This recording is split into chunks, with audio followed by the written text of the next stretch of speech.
And welcome to this week's edition of the WION-VOA co-production. I'm your host, Susan Tehrani, coming to you live from New York City. We're going to go straight to our first story, which is about the upcoming U.S. presidential elections. One county in the battleground U.S. state of Wisconsin plays a disproportionate role in deciding whether Democrats or Republicans win the White House in November. This is according to analysts. VOA's Veronica Balderas-Iglesias takes us to Dane County, where the fight to sway voters is getting hotter as the election draws near. Take a look. Winning the swing state of Wisconsin could tip the Democratic or Republican presidential nominee into the White House. In both 2016 and 2020, the state was won by fewer than 1 percentage point of the vote. While most counties in Wisconsin lean conservative, Dane, the state's second largest county and home of the University of Wisconsin, is a liberal stronghold. Democratic presidential nominee Kamala Harris is expected to win here, but it's the number of votes she garners that matters. If she can overperform in Dane County with voter turnout, the margin of victory is going to be so large that it might be enough to carry her over the finish line. The conservative presence in this fast-growing county can also be mined by former President Donald Trump's campaign, Wagner says. This state's going to come down to 20 to 40,000 votes. If he can encourage 1 or 2 or 3,000 more people to vote here, that might be enough to offset some losses he's having in the suburbs. Aiming for high turnout in November, both the Democratic and Republican parties tailor their messaging to appeal to their supporters here in Dane County. The county's Democratic Party bets on the premise that voters don't want to go, quote, backwards. The preservation of democracy is a really important issue, and access to reproductive health care. The Republican messaging focuses on the economy. The choice is between Donald Trump, who was a proven economic success as president, and Kamala Harris, who is, with Joe Biden, a proven failure. Democrats dispute that assessment. Meanwhile, most Dane County voters have likely made up their minds on who they'll vote for, researchers say. Statewide, only 4% of voters remain truly undecided, according to polling by Marquette University. Some of them are undecided because they don't really pay attention to politics and they find it frustrating. With the race so tight, parties will continue courting undecided voters in Dane County and beyond, in the hopes that their votes make a difference in the state's race and possibly the presidential one. Veronica Balderas-Iglesias, VOA News, Dane County, Wisconsin. All right, for more on this story, VOA's Jessica Stone is joining us live now from the White House. Hi, Jessica. Some key swing states are now also dealing with the aftermath of Hurricane Helene and Milton as well. How are the campaigns reacting to this? Well, they're certainly taking the opportunity to show their candidates' leadership styles. In particular, for Kamala Harris, according to polling, she is still not well known to some voters. And so this is really a test of her leadership. And we've seen the campaign put her front and center in terms of the disaster response, the federal disaster response. She's visited FEMA locations, disaster response locations in North Carolina after Helene. She's also been part of a FEMA call on Wednesday where the Federal Emergency Management Agency, which is the responding federal government agency to this type of disaster, was briefing the public and briefing the president and the vice president. We also saw Republican nominee Donald Trump on the ground in Georgia after Helene, meeting with Governor Brian Kemp after they incurred a lot of damage there. And so both of these candidates trying to show their visibility, their compassion to respond to what's really a hard situation for many Americans right now. It definitely is. And what are election officials doing to counteract the impact of that damage on polling locations and voter turnout? I heard one voter say that the last thing on his mind was going to the polls and voting on November 5th. He just wanted to get his house and his life back in order.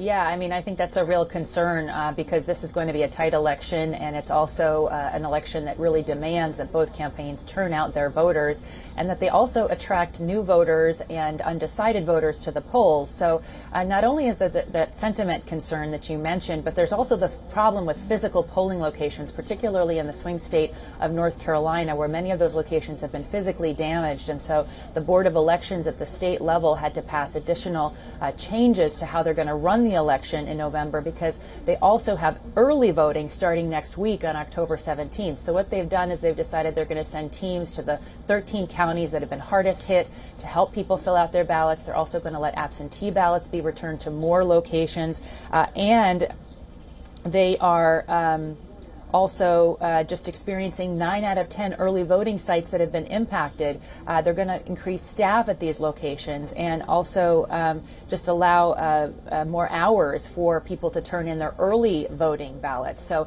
these are some things that North Carolina is doing. North Carolina, a place that could well decide this election for either candidate. Both of the candidates have been on the trail a lot there to try to turn out the vote in North Carolina, particularly after this hurricane. Susan? All right, Jessica, please do stay with us while we go to this next report from your colleague. Former U.S. President Donald Trump and many of his supporters claim without evidence that the 2020 election was stolen and warned that the same could happen in 2024. Democratic and Republican election officials in Michigan dispute those claims and are working to assure Americans that their votes are indeed secure. VOA's White House Bureau Chief Patsy Widakuswara brings us this report. This was the scene in Detroit, Michigan on Election Day 2020. Supporters of Donald Trump, fueled by his baseless claims of election fraud, pressured officials to stop counting votes. Many Trump supporters in Michigan are worrying about fraud in the upcoming election. Right now, our government, you got to question everything about it. I mean, I wish I could say differently, but that's not how America feels. We don't trust nobody. One case is enough to question the whole system. Allegations that the 2020 election was rigged have been repeatedly debunked in U.S. courts. But disinformation around election integrity has gained traction among Republicans. Polls show they are more likely to trust Trump over government-certified election results. Officials in battleground states are working to assure voters that the election process is secure.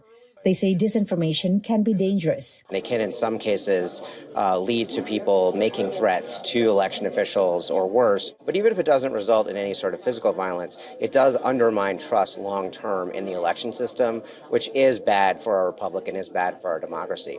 In many states, Republicans support efforts to assure voters that elections are secure, including Justin Roebuck, a Republican election official in Ottawa County, Michigan. He says it's an uphill battle. Our political leaders at every level need to also seek facts and to seek data. And I think until that happens, we will have a problem, in terms of our confidence and trust in the process. In Michigan, Trump loyalists have already sued Secretary of State Jocelyn Benson, a Democrat, over absentee ballot processing guidelines and the voter registration list. If Jocelyn Benson is not responding to what is required under the law, we will take her to court to get the courts to compel her to do that. Benson dismissed it as a Republican campaign strategy. In general, we see lawsuits masquerading as a legal strategy when they're really a PR strategy to get misinformation or sow seeds of doubt about our elections into the narrative.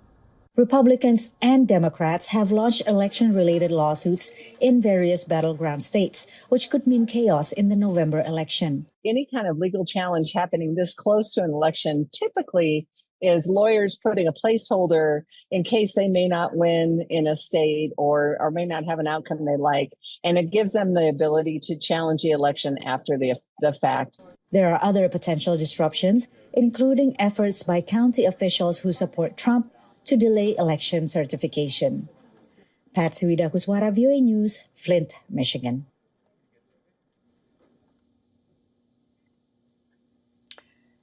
Okay, Jessica Stone is still with us live from the White House. Jessica, this week, the U.S. national security official warned that election-related disinformation is on the rise and backed by America's adversaries. What's his assessment?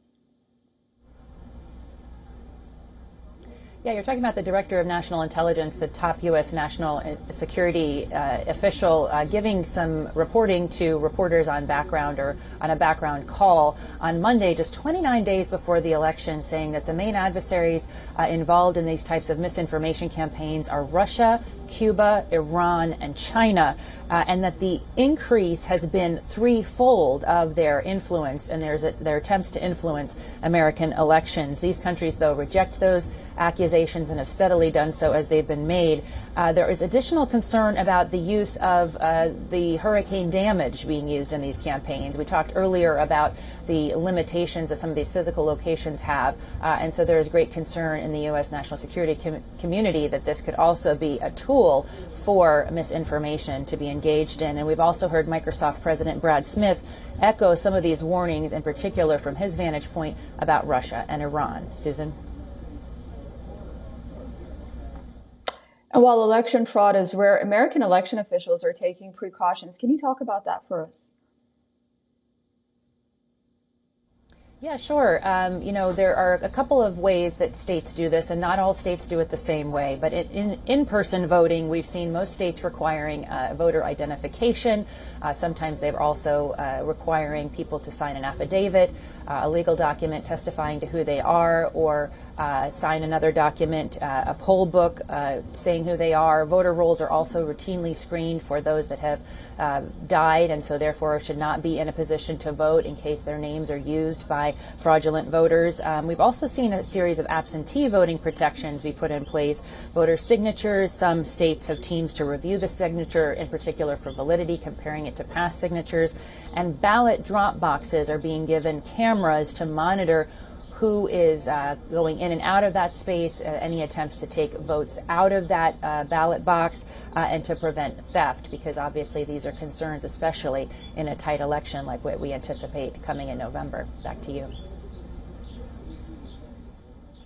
All right, great. Thank you so much for all of that, Jessica, and thank you for joining us. Have a great weekend. You bet.